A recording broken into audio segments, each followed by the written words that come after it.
Vamos começar então lendo o capítulo 1 de Neemias. Vamos lá. Palavras de... Não vou ler em hebraico porque eu não sou meu marido. Vamos pular a parte hebraica aí.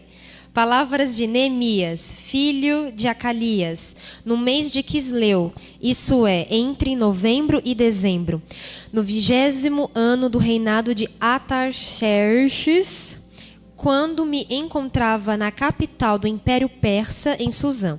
Anani, um dos meus irmãos, veio de Judá com mais alguns homens. Indaguei-lhes pelos judeus que haviam voltado. Os que sobreviveram ao cativeiro Indaguei-lhes pelos judeus que haviam voltado, os que sobreviveram ao cativeiro, e a respeito de Jerusalém. Eles me informaram: aqueles que sobreviveram ao cativeiro e estão vivendo lá na província passam por grande tribulação, privação e humilhação. Os muros de Jerusalém foram derrubados e as portas das cidades queimadas. E tendo ouvido esse relato, assentei-me e chorei amargamente. Lamentei-me por alguns dias e coloquei-me em jejum e oração diante do Deus dos céus. Versículo 5. E desabafei: ó Senhor, Deus dos céus, Deus grande e terrível, que cumpres a sua palavra, a sua aliança, e usa de misericórdia para com aqueles que te amam e obedecem os seus mandamentos. Que os teus ouvidos estejam atentos e os teus olhos contemplem as palavras dessa oração que o teu servo está apresentando diante de ti, dia e noite, em favor dos teus servos, o povo de Israel. Sim, confesso os pecados que nós, israelitas em geral, temos cometido contra a tua pessoa. De fato, eu e o meu povo temos errado sobremaneira. Temos agido de forma perversa, corrupta e vergonhosa contra ti. Versículo, perdi aqui. Obrigado. Temos agido de forma perversa, corrupta e vergonhosa contra ti. Já lemos, né? 8. Contudo, lembra-te, por favor. Ainda era o 7? Tá vendo, gente? Vamos vocês me ajudar aí? Obrigado, meu bem. Vamos ler o 7 de novo, gente.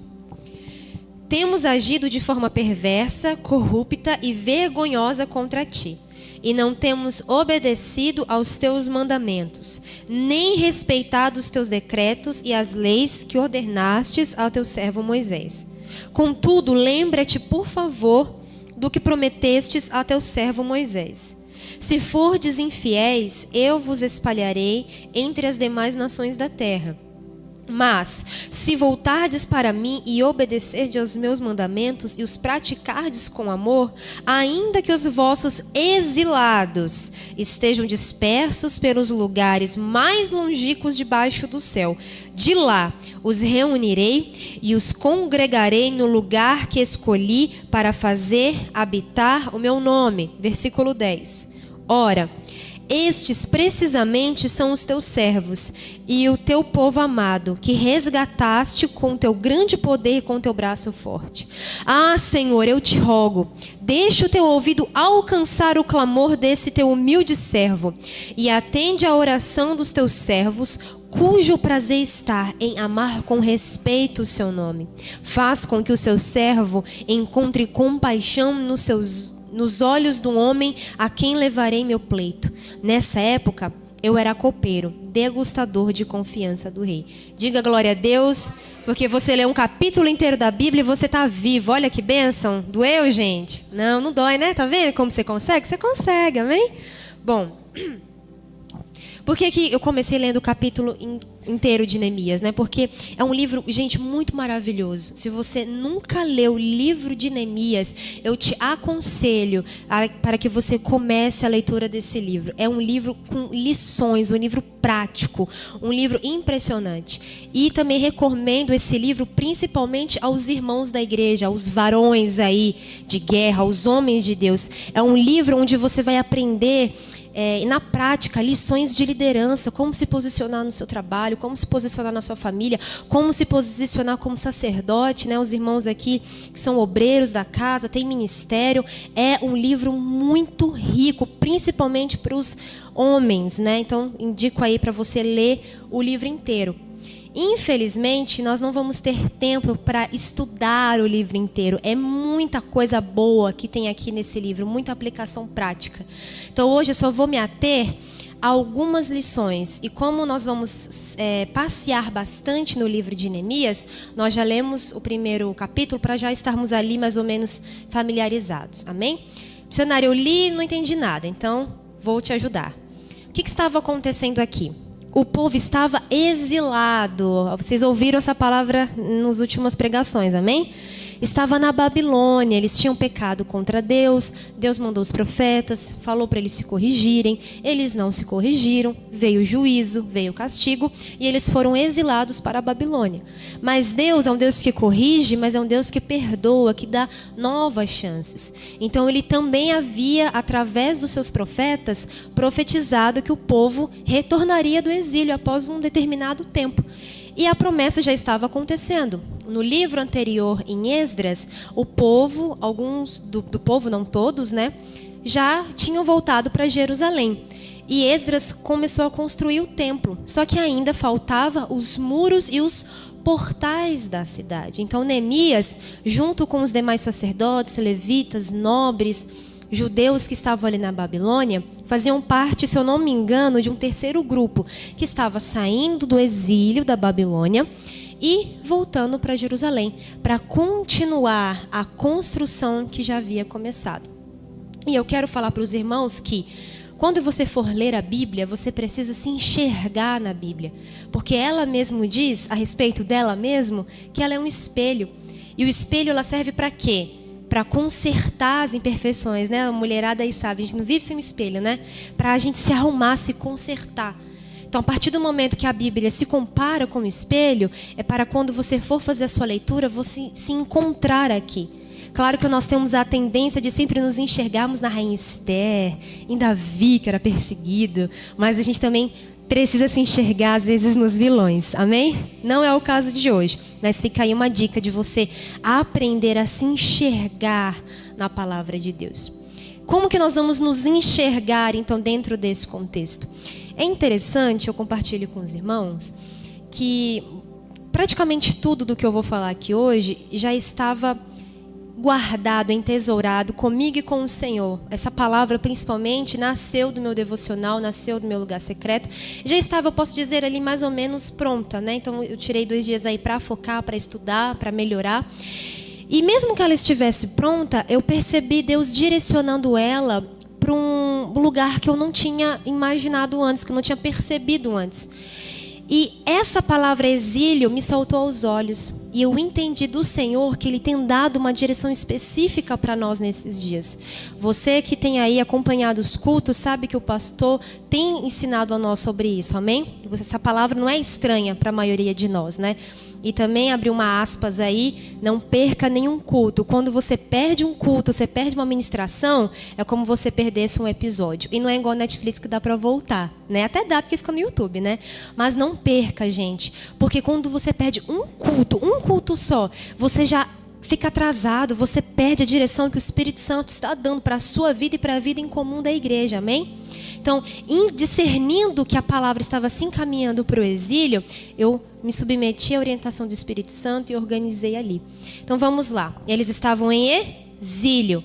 Onde nós nos enxergamos? Nós também estamos em exílio, amém? Não foi isso que o Senhor falou através do pastor esses dias? Nós estamos em exílio, estamos longe da nossa terra, estamos de passagem aqui. E qual é o nosso objetivo? A nova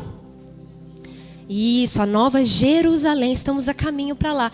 E olha que interessante, a mesma situação de Neemias. Estava exilado na Babilônia, estava voltando para onde? Para Jerusalém. Então eu discerni que é uma direção muito específica que o Senhor tem dado para nós.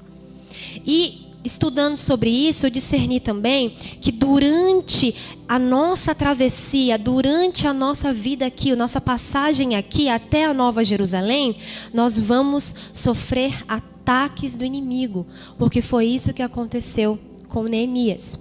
E nós vamos aprender com ele como reagir a esses ataques, amém? Mas antes de entrarmos nessa aplicação prática de como lidar com os ataques durante o nosso exílio aqui até a Nova Jerusalém, eu quero que você vá aí para 2 Coríntios, porque nós sabemos, eu acredito que todos já tenham essa maturidade pelos anos, pelo tempo de igreja também, que a nossa luta não é contra pessoas, amém, gente? Seu inimigo não é seu vizinho, sua vizinha, seu inimigo não é seu colega de trabalho, mas que dê muita raiva, aquele amigo lá do trabalho, aquela vizinha abençoada, até um parente, né, gente? Que é difícil, né? O lugar que o diabo gosta de atacar é a família, né? Também vou falar logo sobre isso. Ele não é seu inimigo, amém? Vamos ver aí quem é o nosso verdadeiro inimigo. Lembrar, né? Porque vocês já sabem. Vamos lá. 2 Coríntios 2, capítulo 2. Vamos ler no capítulo 2, a partir do 10. Se perdoardes alguma coisa a alguém, também eu perdoo. E aquilo que perdoei, se é que havia alguma falta a ser perdoada, perdoei na presença de Cristo por amor a vós, a fim de que Satanás não tivesse qualquer vantagem sobre nós, pois não ignoramos as suas artimanhas. Olhem aqui para mim, por favor. Gente, quando você se converte a Cristo, entrega a sua vida para Jesus, o diabo não pode mais tocar na sua vida. Isso é bíblico, isso é bem claro, amém? O maligno, aqueles que estão em Cristo Jesus, o maligno não toca, amém? Mas, óbvio que se você começar a dar muitas brechas para o pecado, aí ele vai ter legalidade, ele vai ter vantagem sobre você. E nesse contexto aqui, onde Paulo está falando, perdoei todo mundo, se perdoem aí também, para que ele não tenha vantagem. Então já aprendemos uma lição importante aqui. A falta de perdão, a mágoa dá vantagem para o inimigo, para Satanás. Então mesmo que você já esteja convertido, mesmo que o diabo não tenha mais poder de tocar na sua vida, ele ainda trama contra nós. Ele ainda tem artimanhas, e a Bíblia nos orienta a não ignorarmos o nosso adversário. Nós temos que crer sim que ele não pode tocar na nossa vida se Deus não permitir. Se não estivermos no pecado, ele não pode. Mas você acha que ele desiste? Você acha que ele fica feliz com uma pessoa que se converte? Ah, fulana se converteu? Ah, então vou mexer com ela mais. Não, eu vou ficar aqui no inferno de boa, vou procurar outro desviado aí para me tocar. Não, não se engane.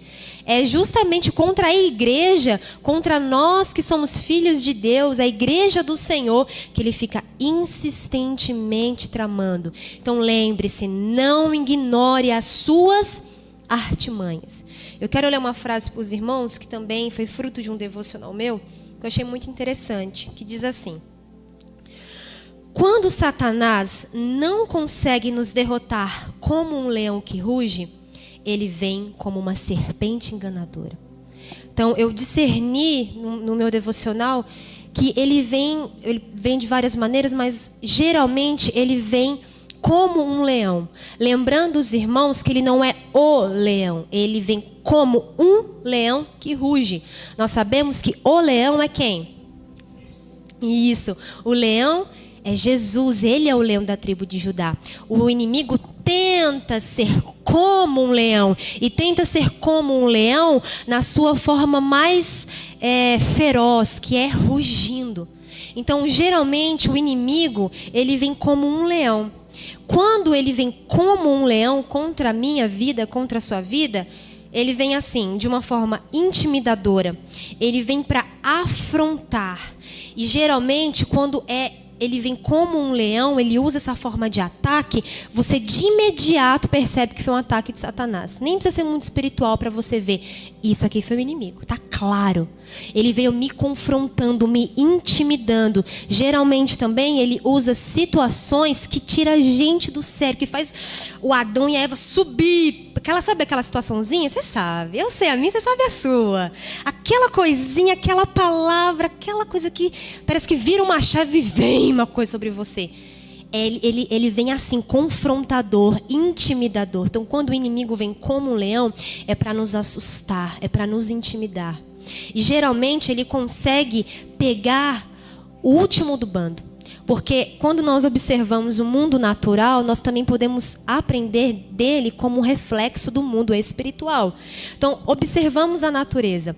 Quando um leão está atacando, ele pega a presa mais frágil. As outras estão correndo lá na frente, mas aquela última, aquela zebrinha que está atrasada, está fraca, é a primeira que o leão consegue derrubar. Lição: tome cuidado com a sua vida espiritual, cuidado.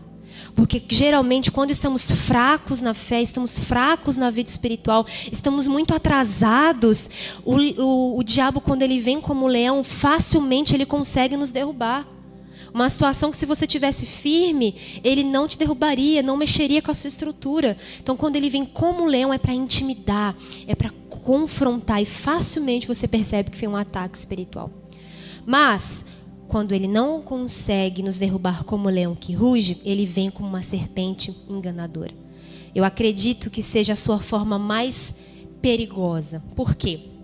Quando ele vem como uma serpente enganadora, ele vem de uma forma sutil, sedutora, distorcendo a palavra de Deus, fazendo você questionar as ordens dadas por Deus.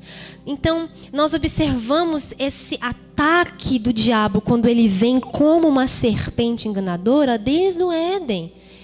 Ele não veio assim: come essa maçã aqui agora, Eva. Não, ele não veio como um leão. Ele veio no ouvido dela. Ai, mas será mesmo que Deus falou isso? Acho que você entendeu errado, viu? Come, vai dar nada não. Como que ele agiu com Jesus? Não, mas no Salmo 91, já que você quer usar a Bíblia, vamos usar a Bíblia também. No Salmo 91, tá falando isso não, tá falando para se você se julgar, os anjos vão te pegar sim. Aí Jesus, né, o santo Jesus perfeito, falou: eu conheço muito melhor as escrituras que você. Se eu fizer isso, eu vou estar tentando a Deus. Então você veja que quando ele vem seduzindo, ele vem fazendo você questionar. Ah, não, mas acho que isso aqui não é pecado mais não, isso aqui é antigo, isso aqui é ultrapassado. Ah, será mesmo que essa Bíblia aqui pode mudar a minha vida? Pode realmente mudar a minha história? Ah, não, acho que Deus se enganou. Eu acho que a Bíblia tem que ser atualizada. Alguém ouviu isso aí por esses dias na internet? Serpente enganadora. Ele vem tentando distorcer a palavra de Deus, vem fazendo você questionar. Eu acho que Deus está confuso, eu acho que não é bem assim, não é o que você acha não, meu amigo. É o que está escrito, amém? Então, tendo conhecimento de basicamente essas duas formas como o inimigo age, nós vamos aprender como lidar e driblar através da palavra de Deus esses ataques. Porque você é a igreja de Jesus. O inimigo não tem vantagem sobre você se você não permitir. E eu quero, pessoal, nessa noite encorajar você. Sabe, eu tenho um sentido do Senhor que passou o tempo da igreja ficar lambendo suas feridas. A gente tem que parar, sabe? Ai, meu problema. Ai, minha dor. Ah, não, vambora. Problema todo mundo tem.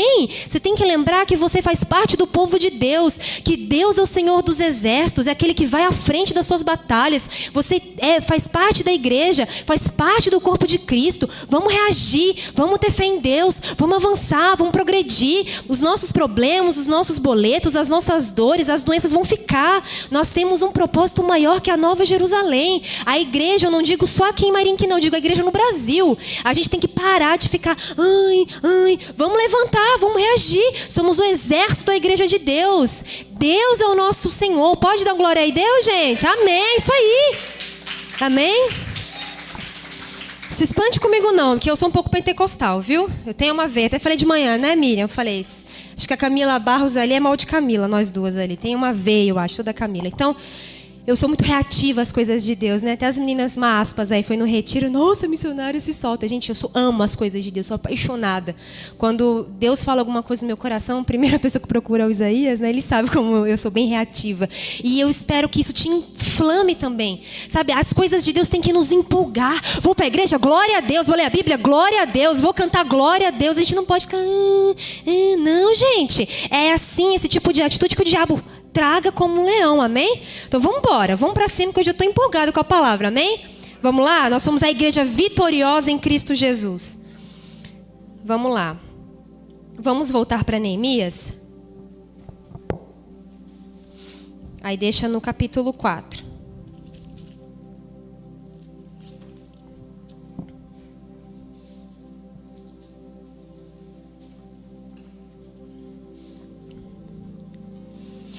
Nós vamos aprender com Neemias como lidar com alguns ataques do adversário, porque lembrem-se, nós não ignoramos as suas artimanhas.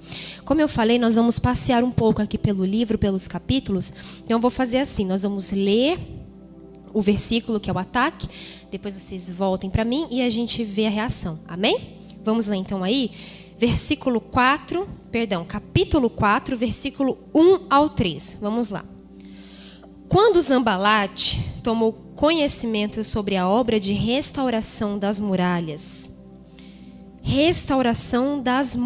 grave bem isso, que estávamos implementando, ficou irado, ridicularizou os judeus e na presença dos seus compatriotas e dos seus grandes líderes de Samaria, exclamou: o que aqueles fracos judeus estão tentando fazer? Será que conseguirão se fortalecer? Irão ainda oferecer sacrifícios? Serão capazes de terminar o que iniciaram em um só dia?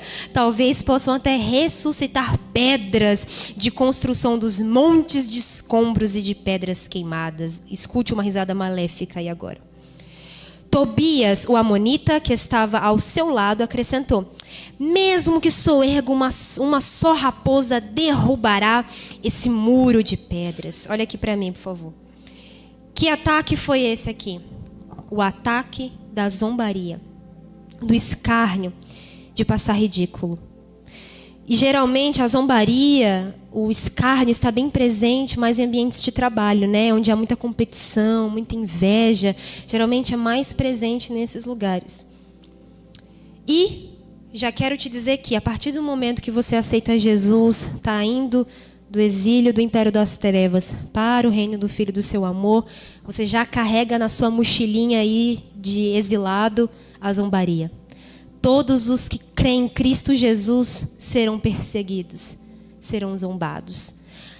Os lunáticos, os atrasados, os preconceituosos, né, que estão querendo enfiar isso a nossa goela abaixo. E como que o inimigo vem no ataque da zombaria? Você vai continuar lutando por esse casamento?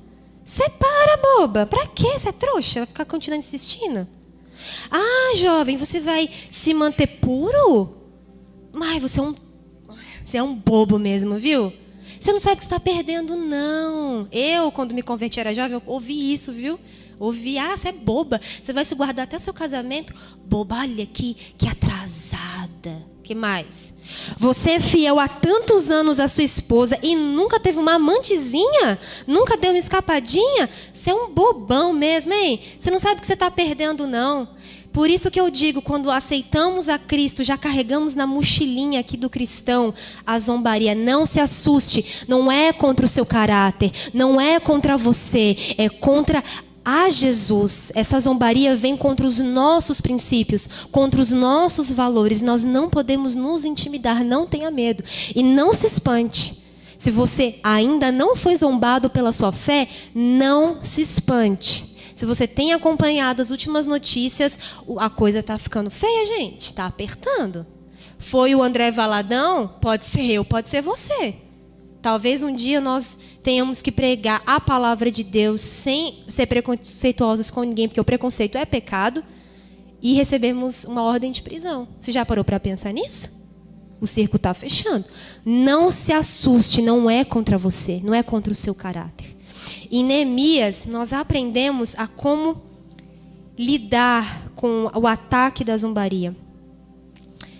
E só lembrando que a zombaria, ela é um ataque muito perigoso do inimigo, porque ele mexe com o nosso psicológico, mexe com a nossa autoestima. Quem gosta de estar no meio de um monte de pessoas e ser zombado, ridicularizado? Quem gosta de ser atacado? Então o inimigo é sujo, gente. Não ignoramos as suas artimanhas. Vamos ver aí no versículo 4 como Neemias reagiu e aprender com ele. Ó nosso Deus, diante disso, ouve-nos, pois estamos debaixo de grande humilhação e zombarias, e faz recair sobre a cabeça desses perversos os insultos que atiraram contra nós para sua própria vergonha. Faz também que eles sejam levados como escravos para uma terra do cativeiro. Olha aqui para mim. Eita, só que você ficou feliz, né? Ô, glória, agora eu posso orar isso contra aquele que zombou de mim. Gente, por isso que eu digo, leia o livro de Neemias. Ele é um personagem muito colérico, muito enérgico. Ele é muito 8 ou 80, ele não tem papas na língua. Mas em Cristo Jesus, nós já sabemos como devemos reagir em relação aos nossos inimigos. Quando Jesus foi zombado na cruz do Calvário, o que ele fez para nos dar exemplo? Pai, perdoa-lhes porque não sabem o que fazem. Gente, quem zomba de nós, quem zomba da nossa fé, não é convertido. Por mais que infelizmente esteja sendo um instrumento nas mãos de Satanás, é carne. Quem é carne é carne. Quem é carne não discerne as coisas do Espírito. Então, quando você passar por isso, tenha misericórdia. Fala, essa pessoa não conhece a Jesus. Faz igual ele. Não faz igual a Neemias, não. Perdoa eles não, Senhor. Esses bandos de... Não faça isso. Nós sabemos que o nosso maior exemplo é quem? É Cristo. Mas ele orou. De uma forma bem enérgica, mas orou. Nós devemos orar como ele orou, pedindo para o Senhor, tem misericórdia, Senhor. Abençoa os que zombarem de você. Abençoe, porque eu creio que alguns de nós aqui, quando estávamos desviados, também zombamos dos crentes, né? Lembre-se que um dia estávamos do outro lado. Vamos lá agora para o capítulo 4, versículo 10. O povo de Judá, então, começou a comentar: os carregadores estão perdendo as forças e ainda há muito entulho.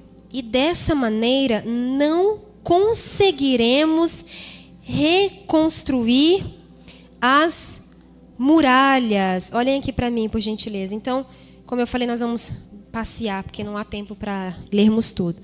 Então, o ataque que acontece aqui é quando geralmente nós estamos muito cansados, esgotados. E quando estamos nesse processo de construir a nossa vida espiritual, nesse processo de reconstrução da nossa vida espiritual até a nova Jerusalém descer do céu e se estabelecer, todos nós chegamos numa fase, no momento da construção desse muro espiritual, que nos sentimos cansados. E isso também pode se aplicar a alguma área da sua vida que você está ali lutando para reconstruir. Talvez algo que você está começando no seu trabalho, talvez o seu casamento está passando por uma crise e você está disposto a insistir, a reconstruir, a não desistir, mas chegou aquele dia, aquela época que você se sente cansado, esgotado. E quando nós estamos cansados e esgotados, nós sempre temos a tendência a olhar para o que falta, não para tudo que Deus já fez, né? Nós lemos aqui, eles falam, não vai dar tempo, Neemias, não vai dar. Tá todo mundo cansado, olha o tanto de coisa que falta. Não é assim que a gente faz quando estamos nesses períodos de cansaço? Poxa vida, olha tanto que falta para o meu casamento sair dessa crise. Olha tanto, eu estou orando pelo meu filho e mais ele desvia para o pecado. Poxa vida, eu estou aqui no meu trabalho, servindo direitinho, cumprindo o horário, sendo fiel, dando um bom exemplo, e é o ímpio que é honrado no meu lugar. Poxa vida, será que realmente está valendo a pena? E quando estamos cansados, nós esquecemos de olhar para outra parte do muro, por tudo que Deus já fez, por tudo que pela fé suportamos, por tudo que pela fé nós vivemos em Deus. Nós temos a tendência a olhar só para os nãos que vieram de Deus, e esquecemos de olhar quantos sims Deus já deu. Nós fazemos isso. Eu também tenho esse defeito também. Poxa, quero tanta coisa e aí eu esqueço. Poxa, mas Deus já ouviu isso, Deus já fez isso. Então, o inimigo, ele tenta te fazer desanimar. quando você está cansado emocionalmente. Ele tenta fazer com que você olhe e pare. Porque aqui, se Neemias tivesse dado ouvido ao cansaço dos trabalhadores, e não que ele tivesse cansado também, ele poderia ter falado, é mesmo, né? Ah, deixa isso para lá, vamos voltar para a Babilônia que é melhor. Vamos ver como ele reagiu? Vamos ver no versículo 14. Fiz uma rápida avaliação geral da situação e declarei aos nobres, aos oficiais, aos magistrados e ao restante da população: não temais de modo algum, lembrai-vos do Eterno, nosso Deus, grande e poderoso, e lutai com bravura por vossos irmãos, por vossos filhos, por vossas filhas, por vossas esposas e por vossas propriedades. Dá um glória a Deus aí. E isso é assim que você reage no dia do esgotamento físico, emocional, espiritual. Lembra-se de Deus, lembra-se do Eterno. Ainda os jovens e os adolescentes correm e se cansam, tropeçam e caem, mas aqueles que confiam no Senhor têm as suas forças renovadas. Você pode cansar, mas Deus não cansa. Deus não dorme, Ele é o nosso guarda de Israel. Chegou no dia do cansaço que vem para todos nós, cada um no momento da vida, cada um na sua fase de reconstrução do muro. Quando isso acontecer, reaja. Como? Lembra-se de Deus. Eu estou muito cansado, mas meu Deus não está. Eu creio num Deus que troca fardos. Eu creio num Deus que me dá paz em meio às lutas. Pega a sua Bíblia, começa a declarar na sua casa. Não se deixe dominar pelo cansaço, pessoal. Nós temos o problema de vem o cansaço, vem o desânimo, a gente se joga, a gente fala, isso, me lê. A gente não pode ser assim não, gente. E eu estou dizendo isso não para situações extremas, eu estou dizendo isso na correria do dia a dia, cansaços, desânimos, é o que eu falei. Você está ali lutando pelo seu casamento, lutando pelo seu filho, está tentando se aprofundar mais em Deus, aí acontece um monte de coisa, se desanima. Não deixe isso te dominar, tomar conta de você, reaja. Como? Lembra-se do Eterno. Eu estou muito cansado, estou com vontade de desistir, mas o meu Deus não cansa. A obra vai ser terminada. E aqui eu quero deixar uma palavra de encorajamento para você, para a sua família, para o seu casamento. Ele falou, continue lutando pelos vossos filhos, pelas vossas filhas, pelas vossas esposas. Não desista, não desista. Continue orando. No tempo de Deus você verá a obra dele sendo feita na sua família. Não compare que Deus respondeu a fulana antes, não me respondeu ainda. Deus tem um tempo determinado para cada coisa, amém? Amém, vamos embora que tem mais. Vamos para o capítulo 6.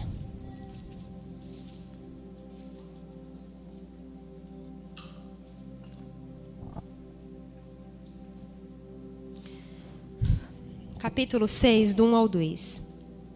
Tendo ouvido Sambalate, Tobias, Gésem, o árabe, e o restante dos nossos inimigos, que eu tinha edificado as muralhas, e que nelas não havia mais nenhuma brecha, embora até então eu não tivesse instalado os portais, lembre dessa palavra portais, em seus devidos lugares, Sambalate e Gésem mandaram-me o seguinte convite: vem, vamos encontrar-nos em uma das aldeias da planície do Ono. Eles, entretanto, estavam tramando fazer-me algum mal. Então, olha só. Aparentemente aqui, tinha alguma coisa de ruim nesse convite? Não. Se eu não me engano, essa planície do Ono era um lugar neutro, né? Porque sabemos que naquela época tinha muitas guerras e tal, né? Reis queriam tomar posses. E esse convite do inimigo era um lugar neutro. Então, aparentemente, não tinha problema algum. Mas vejam que Neemias discerniu que estavam tramando fazer-me algo mal. Por quê? Eles queriam tirar Neemias da construção. Lembra que o foco aqui de Neemias, o empenho de Neemias, ele estava sendo atacado porque ele estava reconstruindo os muros e os portais de Jerusalém. Então, eles queriam que ele saísse de lá, de Jerusalém, e fosse para a planície. O que ele ia fazer na planície, meu Deus do céu? Sabe o que é esse ataque? O ataque da distração. No capítulo 2 de Neemias, se eu não me engano, diz que ele e o rei firmaram um tempo determinado para conseguir concluir o muro. Não foi assim, vai lá e volta quando você quiser. Não, teve um compromisso. Ó, você vai, pode ir, mas você volta em tantos dias. Neemias não tinha tempo para perder. Então ele discerniu que era um ataque da distração, porque ele ia parar a obra de reconstrução dos muros e portais. Na verdade, os muros já estavam completos, né? Faltava ainda os portais. E ele ia para a planície fazer o quê? Como que o inimigo vem contra nós nesse tempo em respeito à distração? Isso aqui, ó. Amém? Eu falo isso por mim, viu? Eu também me incluo nessa aqui. Isso daqui tem sido uma das maiores ciladas, artimanhas de Satanás como serpente nesse tempo. Isso daqui nos distrai. Quantas vezes eu falo o meu horário de orar? Tenho meus horários lá das minhas coisas. Ah, mas peraí, deixa eu só sentar aqui rapidinho. Meu Deus, passou 1, 2 horas. Eu perdi tempo. Poderia estar lá recebendo de Deus, construindo os meus muros, colocando o meu tijolinho espiritual, cuidando dos portais. Isso aqui me distraiu. Isso daqui, pessoal, tem sido uma ferramenta muito sutil de Satanás. Poxa vida, eu vou começar a ler a Bíblia. Você senta lá, aí começa a notificação. Ai, peraí, deixa eu só ver rapidinho. Quando você viu, passou tempo. É uma arma muito perigosa. E se nós não aprendermos a lidar com essa distração que é a internet, que é o celular, de ficar rolando o dedinho lá, nós vamos perder muito tempo da nossa vida espiritual. E o mal disso daqui é o seguinte: um abismo chama outro abismo, como nós falamos na reunião de casais. O menino está lá, vendo, aí aparece uma mulher seminua. Sem ele perceber, o dedinho dele já foi para onde? Uma mulher pelada. Sem ele ver, ele foi para onde? Para pornografia. Um abismo chama outro abismo. Nós, mulheres, estamos lá, feliz da vida, né? Ah, tá tudo bem hoje, mas antes de eu orar, deixa eu ver aqui o Instagram. Ai, mas olha como a fulana tá magra. Ai, essa roupa é tão chique. De onde que ela arrumou dinheiro para viajar? Vem a inveja, vem a cobiça, vem a comparação. Tá lá mexendo de boa, vem, ai, que roupa linda da Shein. Ai, deixa eu ver aqui rapidinho. Quando você vê, você já está gastando até o que você não podia no cartão. Isso te distrai. Então tome cuidado com isso aqui. Como nós vencemos esse ataque sutil de Satanás que vem contra essa geração com força? Não ignore as artimanhas de Satanás. Outra coisa que eu lembrei aqui também, esquece pregação de TikTok, esquece isso daí, esquece, pelo amor de Deus. Não acha que você está tendo tempo com Deus, não, porque você viu 15 vídeos de 30 segundos de 1 minuto. E a maioria fora de contexto, e esses mais bombados, claro que sempre tem os remanescentes, mas a maioria com falsa profecia para confortar o teu ego. Esquece isso. Quer ouvir pregação? Tem um monte de pregação nossa no canal. Tem um monte de homens de Deus. Luciano Subirá, Hernandes Dias Lopes, um monte. Se você quiser, a gente manda uma lista de mulheres de Deus. Ouve 1 hora. Melhor, pega a sua Bíblia e vai ler você. Esquece esse negócio de ficar se alimentando de TikTok. Isso não é alimento, isso é engano. É distração. O inimigo não está brincando. Ele não está nem aí. Ele não tem dó de você não, viu? Não se engane. E deixa eu te falar uma coisa também. Você acha que o quê? Quando Jesus voltar, vai ter 2 filas. A fila dos benditos do Pai e dos bodes, né? Das ovelhas e dos bodes. Vai chegar lá, vem fulano, vem aqui. Deixa eu ver aqui, o seu score de oração está faltando uns 30% para você entrar. Ora aí, tá bom? Pode orar, eu te espero. Aí Jesus vai sentar e vai ficar. Isso, tá quase. Aê, pode entrar. Ah, você não conseguiu terminar de ler a Bíblia? Nunca leu a Bíblia toda? Nunca leu o livro de Neemias? Não, filha, tô aqui, ó, lê que eu sou Jesus, eu sou muito bonzinho, eu vou te esperar, tá bom? Ai, que linda. Esquece isso daí, isso não vai acontecer. Quando Jesus voltar obedeceu? Entra. Não obedeceu? Fora. É assim. Ele vai ser cirúrgico. Ele é o verdadeiro leão. Gente, o tempo é agora. O tempo da graça e da misericórdia é agora. O tempo de você entender isso aqui é agora. Não se engane. Não pense que quando Jesus voltar você vai ter tempo. Quer mais? Vê as virgens. Ah, para que levar mais azeite? Ah, para que ir na igreja? Ah, para que orar? Para que ler a Bíblia? Eu vou com esse pouquinho que eu tenho aqui. O que Jesus fez? Não, minha linda, vai lá comprar, eu te espero, meu amor. Linda, cheirosa, vai lá comprar, te espero aqui. A porta está abertinha para você entrar, tá bom? Vou te esperar aqui. Foi isso que aconteceu? Não te conheço. Ai, a gente tem que comprar. Ah, vou buscar, vou orar. Não te conheço, não sei. Quem me conhece está aqui dentro. Por que a gente tem que continuar perdendo tempo? E eu repito, eu me incluo nessa. Quanto tempo eu perco, meu Deus do céu, com esse troço aqui, misericórdia. Tem que aprender a usar, tá? Não estou demonizando, não me interprete mal. A gente tem que tomar cuidado. Se está roubando o nosso tempo, e às vezes não é a tua área de fraqueza na distração, não é o celular. Às vezes é um relacionamento errado, que vem com uma aparência de ser um relacionamento bom. Fiquei um alerta para os irmãos solteiros. Cuidado, muito cuidado. Tem a aparência de ser um bom relacionamento, mas está te levando para longe de Deus. Não é relacionamento te leva para longe de Deus, não é relacionamento tem bênção de Deus não, viu? Ou então a distração vem com uma amizade. Cuidado, jovem, com as amizades. Não tenha medo de perder a amizade. Porque naquele grande dia o que vai contar é a sua escolha que você fez diante do Senhor. Não tenha medo. Se for para perder, perca. Amigo de verdade te leva para perto de Deus. Amigo falso, amigo enviado de Satanás, ele não está nem aí para você. Quando você tem dinheiro, quando você tem status, você é o top e está com você. Agora, quando você precisa de uma palavra de encorajamento, esquece. Amigo de Deus fala, vamos aqui, vamos para a igreja, eu vou orar pela sua vida. Tome cuidado também com amizades enviadas de Satanás. Não se distraia, não se distraia, amém? Vamos aprender com Neemias como ele reagiu em relação a isso. Versículo... Peraí, gente, eu me perdi aqui, vamos voltar. Vamos lá, dicionário. 6:3, né, que eu parei? Vamos lá. No 2 eu li, né? Amém, obrigada. Vamos lá. Reação. Por essa razão, enviei-lhes mensageiros com essa explicação. Estou executando um grande projeto. Não posso descer agora. Afinal, por que eu deveria parar as minhas obrigações e deixar a obra para me encontrar com vocês? Olha aqui para mim. Ele falou, não tenho tempo. Eu não tenho tempo. Eu estou ocupado. Jesus está voltando. Eu estou ocupado investindo na minha vida espiritual. Eu estou ocupado construindo os muros em santidade da minha vida espiritual, para quando a Nova Jerusalém descer, eu tiver acesso a ela, eu participar do que Jesus está fazendo. Nós temos que ser assim. Por isso que eu digo que Deus está querendo uma igreja forte. Chega de lamber ferida. Não vou para a igreja hoje não. Não sei, não estou sentindo não. Vai nessa de não sentir não para a igreja.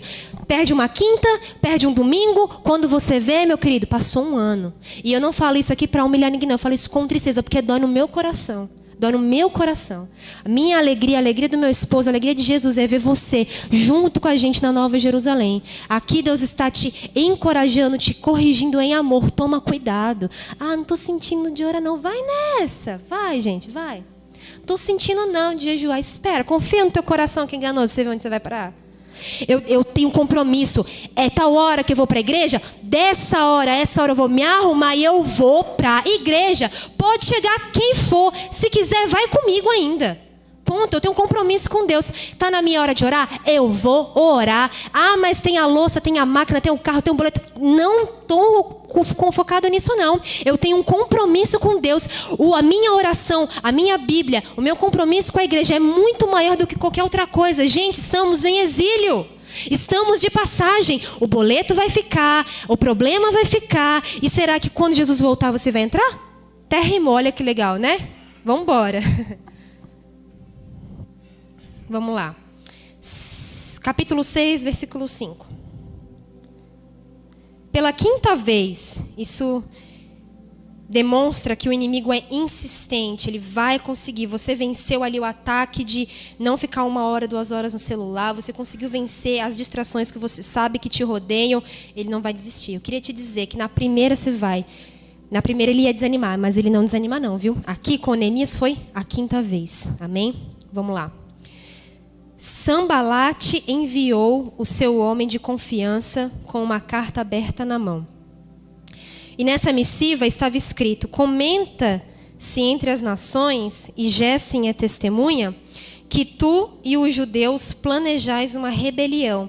Por isso está construindo os muros. Dizem também que desejas tornar-te rei deles.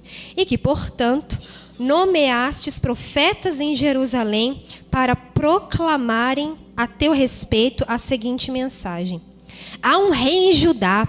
Essas notícias inquietantes chegaram aos ouvidos do rei. Por isso, é bom que venha depressa e esclareçamos esse assunto. Olhem aqui para mim. Qual foi o ataque aqui de Satanás? Boatos e calúnias. Tem algo também que mexe muito com a gente, são os boatos e a calúnia. Eu digo isso quando você está tendo uma vida correta, amém? Se a fofoca sobre você é verdade, Deus não te passa pano não, tá? Você estava lá pecando escondido e alguém viu, todo mundo ficou sabendo, caiu na boca do povo, infelizmente você não tem a cobertura de Deus não. Mas é muito difícil quando você está ali compromissado com Deus, quando você está ali disposto a ter uma vida de santidade, e aí vem o inimigo sujo e começa a inventar boatos e calúnias a seu respeito. Só quem já passou por isso sabe como isso mexe com a nossa estrutura. Só quem passou por isso sabe como é difícil não pagar na mesma moeda. Às vezes você está lá no seu trabalho, se dedicando, fazendo tudo certinho, porque primeiro que você é servo de Deus, segundo porque você tem que ser um bom funcionário, é o mínimo, né, que podemos fazer. E aí começa lá, tá vendo, ó? Ele lá só está trabalhando bem porque ele quer pegar o cargo de fulano. Ah, a fulana e a ciclana fez as pazes? É tudo falso, ela está com falsidade. Começa a inventar boatos, mentiras a seu respeito. Eu e meu esposo passamos por isso na pele, por isso nós temos propriedade para dizer. Né, como muitos já sabem, saímos do ministério pela porta da frente, sem fazer rebelião, sem falar mal de ninguém, apenas não concordávamos mais com a doutrina que tirava o alvo de Cristo. E, gente, tanto de boato que falaram de nós, né?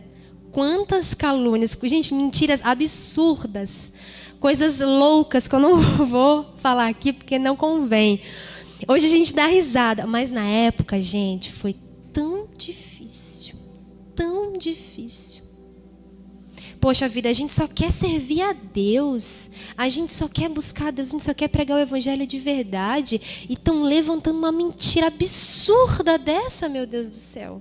É muito difícil, né? É difícil demais. Eu espero que vocês sejam privados dessa provação. Mas se passarem, a Bíblia nos ensina como reagir quando inventarem um boato, uma calúnia mentirosa a respeito do seu caráter íntegro e das suas boas intenções. Vamos ver aí no versículo 8. Versículo 8. Então mandei dizer-lhe, de tudo que dizes, nada corresponde à realidade. Tu, do teu próprio coração, inventas. Pronto, é isso. Ele não se importou não, gente. Não ficou perdendo tempo se justificando, não. É fácil? Não é, não. Esse é o evangelho. Bem-vindo ao evangelho, que não é brincadeira de criança. Você acha que não deu vontade, na época, até falei de manhã, pegar meu celular e começar a mandar indireta, em status, em redes sociais? Quando você está sendo íntegro diante de Deus e dos homens e sofre um boato, uma calúnia, é muito difícil, dói na sua carne você não revidar, você não querer provar por A mais B que você não está fazendo nada daquilo. Neemias não ficou perdendo tempo, ele falou, isso é invenção deles. E eu, gente, eu fico impressionada com a postura de Neemias. Impressionada, ele poderia ter parado tudo. Não, eu vou provar para eles que eu não sou neles, eles vão ver com que eles estão mexendo. Ah, isso aí é coisa deles, vamos embora que eu estou ocupado. Tenho uma grande obra para terminar e eu não tenho tempo para perder. Mas, como Jesus nos ensina a lidar com o ataque de Satanás em relação a boatos e calúnias? Gente, na maioria das vezes que você passar por isso, não queira se justificar. A melhor coisa nesses momentos é ficar quieto. É difícil, missionário? É muito difícil, é a melhor coisa. Nós temos que entregar a Deus, que é o justo juiz. Ore mais uma vez pelos que te perseguem, pelos que se caluniam. E Jesus reagiu da seguinte forma: quando insultado, não revidava. Quando sofria, não fazia ameaças, mas entregava-se àquele que exerce plena justiça em seu julgamento. 1 Pedro 2,23. Então Jesus, quando insultado, ele não revidava. Quando sofria, não fazia ameaças, mas se entregava àquele que exerce justiça. Eu não digo isso com um sentimento sabor de mel, mas depois de muito tempo, nós vimos que realmente Deus mostrou o justo, o injusto, aquele que serve e aquele que não serve. Não precisamos nos justificar. Não precisamos ficar provar por A mais B as intenções do nosso coração. Deus sabe? Amém. Não tenho tempo a perder. Isso é invenção deles? Amém. Então, quando você passar por isso, entregue-se àquele que exerce justiça em seu pleno juízo. Amém? Já estamos encaminhando para o final. Vamos para o versículo 10 agora.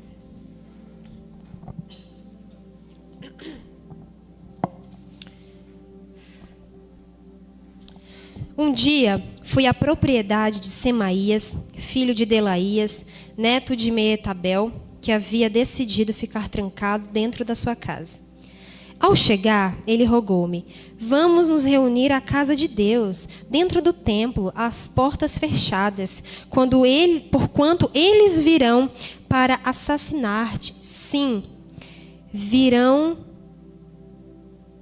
matar-te nesta noite. Olhem aqui para mim. Aqui parece ser um convite ruim? Por quê? Aonde estava chamando ele para se esconder? Que mal tem para a igreja? Neemias discerniu que aquilo ali, nós vamos ler já, era uma falsa profecia. Por quê, missionária? Gente, no templo, isso é uma chave importante, nós temos falado isso há muitos anos, você tem que ter isso claro quando a gente falar de templo e falar de tabernáculo. Havia uma estrutura no tabernáculo, no templo. Átrio, né, amor? Átrio, né? Primeiro. Átrio, lugar santo e santo dos santos. O lugar mais seguro dentro do templo para um ataque que estava sendo profetizado para Neemias era dentro do Santo dos Santos. Qual é o problema? O problema é que apenas o sumo sacerdote, uma vez por ano, podia entrar lá. Se Neemias, que não era levita, que não era sacerdote, muito menos sumo sacerdote, ele era apenas um governador. Se ele entrasse lá, sabe o que ia acontecer? Ia morrer, ia ser queimado. Então, por isso que Neemias discerniu, isso aí é uma falsa profecia. E aonde está o ataque do inimigo? Onde nos enxergamos nisso? As falsas profecias, os falsos ensinos, as falsas doutrinas causam morte espiritual. Por isso que não ficamos onde estávamos, porque estava gerando morte, estava tirando a centralidade de Jesus. Então tome cuidado, eu falo isso com o coração, com dor. Infelizmente a gente não pode falar isso. Vai em qualquer igreja, eu não sei o que está dizendo lá, não sei o que está pregando lá. E se for uma falsa profecia que vai matar o meu irmão, minha irmã espiritualmente. Todo mundo sabe, todo mundo aqui é livre. Meu esposo, a gente ama visitar outras igrejas, mas nós não temos essa... Vai lá, só se a gente conhecer, né, amor? Se a gente conhece, a gente fala, não, vai lá, é uma bênção lá, esse pastor... Mas, infelizmente, as falsas profecias e falsas doutrinas trazem morte espiritual. Fala para mim, quantas pessoas você vê estagnado na fé? Você vê, poxa vida, essa pessoa ainda está na idolatria do objeto, sabe? Tem tanta coisa de Jesus para desfrutar e ainda está lá, meu Deus do céu. Poxa vida, ainda está preso na idolatria. Poxa vida, ainda está barganhando com Deus. Não dói teu coração, não? Meu dói. Meu dói. Falei, poxa vida, está morrendo espiritualmente. Vamos ver aí como Neemias reagiu? Versículo 11. Eu, todavia, lhe afirmei: deveria fugir um homem como eu, cabra macho? Alguém com a minha responsabilidade deveria sair correndo e trancafiar-se no templo tentando salvar a própria pele? Ora, de maneira nenhuma deixarei de enfrentar o problema. E assim percebi que não era Deus, diga, não era Deus, que o enviara a mim, mas ele pronunciou essa profecia com malícia para me prejudicar, pois havia aceitado o suborno de Tobias e Sambalate. Eles o seduziram, olha a serpente aí, e o subornaram, a fim de que me assustasse, me intimidasse, para que eu agisse da maneira como planejaram. Então caísse em pecado, e eles tivessem como me difamar e me ridicularizar diante do povo. Então orei, Lembra-te, ó meu Deus, das atitudes perversas de Tobias e Sambalate, estão praticando, e também das más intenções da profetisa Noádia e de todos os demais pregadores que tentam desesperar-me. Gente, com falso profeta, com heresia, não tem que ter dó, não. Se você sabe que é um falso profeta, não tenha dó. Não estou dizendo para você orar amaldiçoando ninguém, mas não fique dando ouvido, não fique dando palco, não financie aqueles que estão compromissados. Você acha que hoje não existe pregadores que são subornados para profetizar uma suposta bênção imaginária na sua vida? Por isso que eu falei e repito, toma cuidado com TikTok e Kawaii. Com qualquer outra coisinha. Eles não têm dó de te enganar não, viu? Não tenha dó não. E como que você vai saber se realmente é um profeta, um falso profeta, é a serpente, como o leão rugindo, intimidando, confrontando, como nós lemos aqui? Como? Como que você aprende a discernir se é um falso profeta? Conhecendo isso daqui. Estava escrito aqui que se Neemias entrasse no Santo dos Santos, ele seria morto? A gente lê isso aqui? Como que ele sabia? Deus revelou na hora missionária para ele. Hã? Torá, ó. Comecinho aqui. Ficou feliz, né, meu filho? O coração tá queima, né? Aqui, ó. 5 primeiros livros da Bíblia. Ele já sabia, ele conhecia. Ele sabia o que estava escrito. Aqueles que sucumbem a falsas profecias e doutrinas são aqueles que não conhecem as Escrituras. São meninos levados por todo o vento de doutrina. Então, por isso que nós insistimos na palavra. Cremos nas Escrituras. Repito, pega isso daqui e vai conhecer o Deus que você serve. Vai pegar isso aqui e vai conhecer as promessas de Deus, os mandamentos de Deus para a sua vida. Quero ver você conhecer isso aqui e um falso profeta te enganar no TikTok. Quero ver, que hoje em dia eles não têm mais púlpito não. É isso aqui, ó, que eles estão usando. Amém? Não se deixe enganar. Não ignore as artimanhas de Satanás. Amém? Para concluir, eu quero que você leia Neemias 6,15. Vamos lá. Eis, portanto, que as muralhas foram terminadas. Aleluia! No 25º dia do mês de Elu. Isto é, obrigado, King James. Entre agosto e setembro. Em 52 dias de trabalho. Olha aqui para mim. As muralhas foram terminadas. Vamos lembrar? Nós estamos em construção da nossa vida espiritual, participando da obra de Jesus. Você está ali construindo a sua parte do muro, construindo a sua vida espiritual em obediência, em santidade, em renúncia. E todos nós juntos fazemos parte de um grande muro espiritual. A palavra de Deus diz que somos como um edifício bem ajustado por Deus. Esse é o objetivo do Senhor, que venhamos todos juntos fazer parte dessa construção. Então, se a obra física dos muros de Jerusalém foram concluídos, mesmo com fortes ataques do inimigo, pode ter certeza que o muro da sua vida espiritual, os muros e os portais da Nova Jerusalém serão terminadas, serão concluídas. Será que você entendeu isso mesmo? Eu vou repetir, se os muros físicos de Neemias, de milhares de anos atrás, foram terminados, será que a Nova Jerusalém não vai descer do céu, não vai ser estabelecida aqui na terra, e você vai fazer parte disso? Você vai entrar ou vai ficar do lado de fora? Nós temos a garantia de que vai valer a pena a renúncia, vai valer a pena a obediência, vai valer a pena resistir a todas as investidas do inimigo, porque estamos em exílio rumo à Nova Jerusalém. E a Bíblia diz isso. Abre lá em Apocalipse 21. Agora vamos terminar de verdade. Isso era só para você falar, ai, graças a Deus, não aguentava mais a missionária falando de Jesus. Gosto dela só quando ela dá recado só. Que ela fala tudo errado, eu dou risada dela. Vocês estão rindo, né? Eu sei que vocês gostam de me atrapalhar.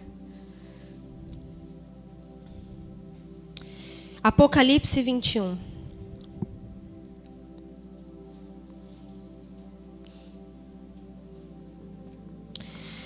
Eu vou cortar algumas não vou ler o capítulo todo por causa da hora, tá, gente? Vamos lá. Apocalipse 21, versículo 10.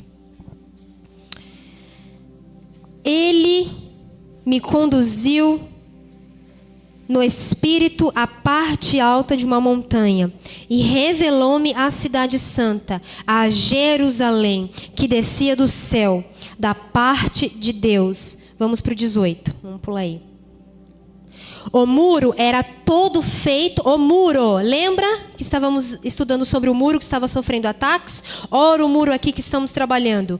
O muro era todo feito de diamante e a cidade era de ouro puro, semelhante a vidro límpido. Os fundamentos do muro da cidade estavam adornados com toda espécie de pedras preciosas.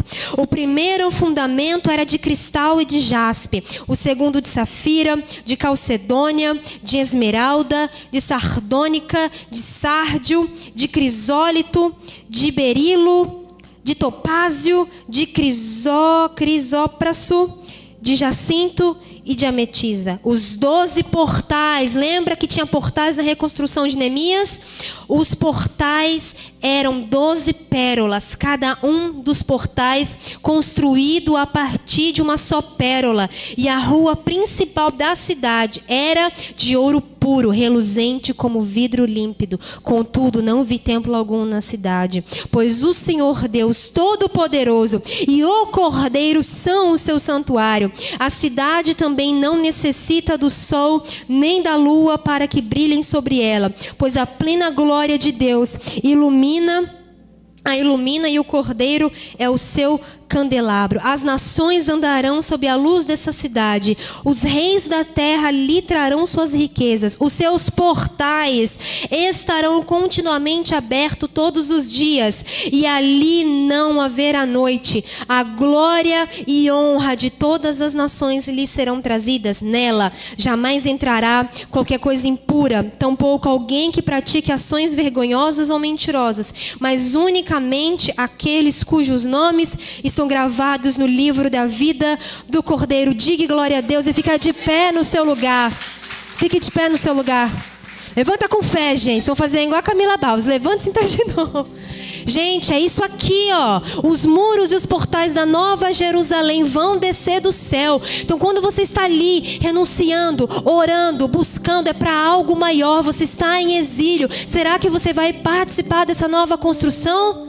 Se os muros de Neemias foram construídos, tenha certeza que os muros da Nova Jerusalém se estabelecerão aqui na terra. Feche os seus olhos, por gentileza.